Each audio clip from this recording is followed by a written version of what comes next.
Today we are going to We pick are at money. the I'm just kidding. Lavender Farm, Niagara Falls, and Niagara on the lake. It's Niagara on the lake. Yeah. Not yet. Not smell yet. good and look Yeah. at Fresh. look at the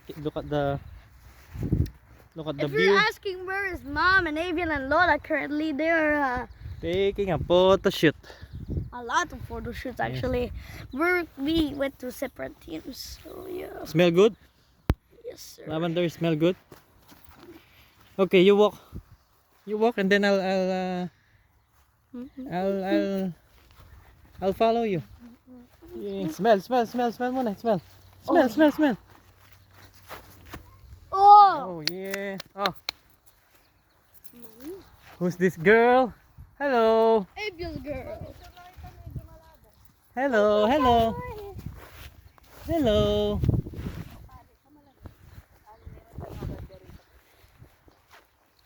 I might get some water. Oh, sige na, munta ka sa agli kere last kere no retong balamong ubas. Kay magbalik na kami. WAT.